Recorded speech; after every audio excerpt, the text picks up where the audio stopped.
Hey guys, welcome back to Just Ask Jason. This week we're sharing a devotional from one of our ministry leaders, Megan Austin. She is the director of the local food pantry and also an integral part of our outreach ministry, which is fitting because she's speaking on outreach. I'm going to cry. Didn't bring the tissues up, but I'm really thankful that both of these churches have came together and started this 21 days of prayer. Um, Very fortunate for you all. Thank you, Jennifer. um, my name is Megan Austin, and I'm a member here at Berean Christian Church. I've been asked this morning to speak on the topic of outreach.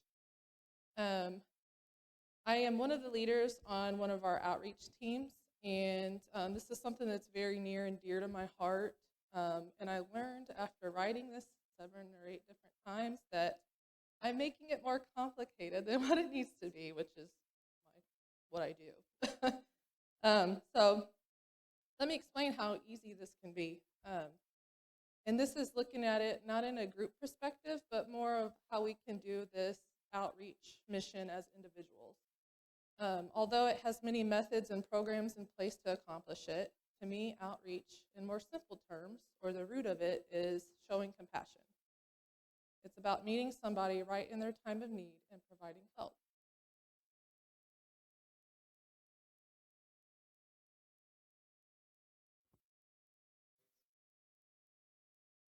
It's about making yourself available for something or someone outside of yourself. It's basically an action saying, I see you suffering, I will suffer with you. You're not alone.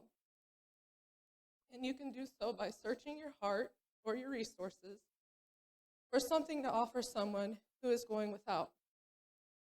It doesn't have to be complicating. We just need to put ourselves in somebody else's shoes and be sincere in our approach and ask God for his help.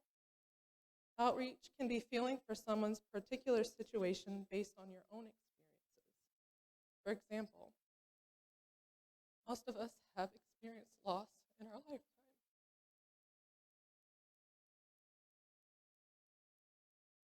We know the pain, and we are familiar with the steps of grieving and the lasting effects it can have on our life. Therefore, we may be useful in another grieving person's life in some way, shape, or form because we know what helped us mend during that time. We could sit with them, embrace them, pray for them, and offer them wisdom we have now gained. Those types of outreach methods or ways are kind of easier to notice. Those are the ones that you get nudges from God. You're strong in your relationship with God and you talk to him on a daily basis. It's kind of easy to see where he wants you to be. But, some of that might not come naturally to us, but that's where our gifts come into play. There's another side of outreach. Sorry for all this. Another side of outreach. I can tell you that it has a way of looking for you and finding you during your time of need. This is when God tests our ability to trust and obey. I can tell you an example of this with just a portion of my testimony. I didn't seek out to become the director of the food pantry here in Murfreesboro. I thought the nutrition and health field would someday allow me to become somebody like Rachel Ray, but I guess the Food Network didn't have my phone number or something. But I had no real plans laid out after I graduated from SIU. I said many prayers to God to keep me on a path towards him, and that's something that I've always prayed to him. It's like a shortened version of me telling him, hey,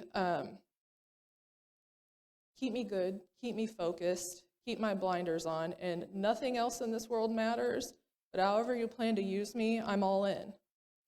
I don't say this to talk about myself, so please don't take it that way, but I don't know how else to explain that God has a place for everybody for his purpose. So wherever you're at right now, if you're at a job that you don't feel like you're fulfilling your purpose with the Lord there, it's because you might need to adjust your perception a little bit and devote time to really observe and notice where you might need to be. Um, and having that continual connection in prayer really, really helps a lot to see where a need needs to be filled. Through prayer and patience, God has placed me in this position to serve. It took me a long, long time to figure out my gifts. But I think, I know it's all by design. But now that I know my gifts, I can apply it to reaching out to others, whether it be those who are churched or unchurched.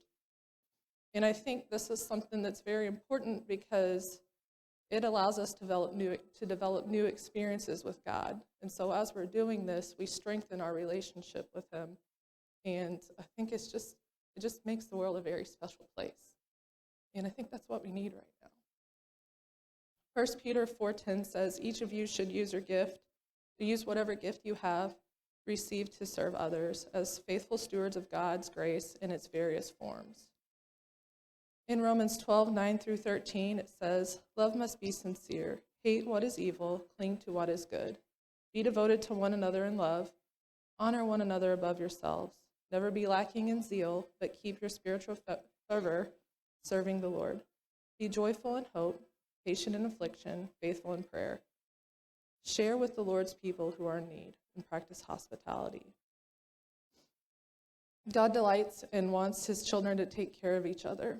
He wants us to be the salt and light of the earth.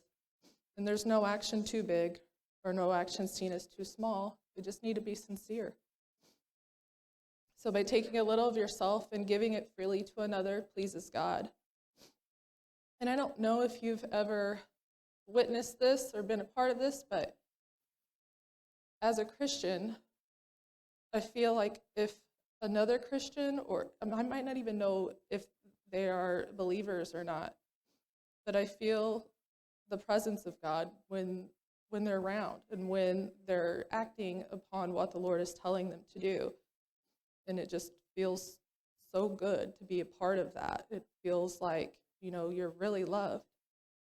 But if you haven't a clue where to start or have the slightest direction on where God is calling you to be, take this time to pray about it and use this moment of prayer to ask God to guide you and show you which path to go and to keep your blinders on.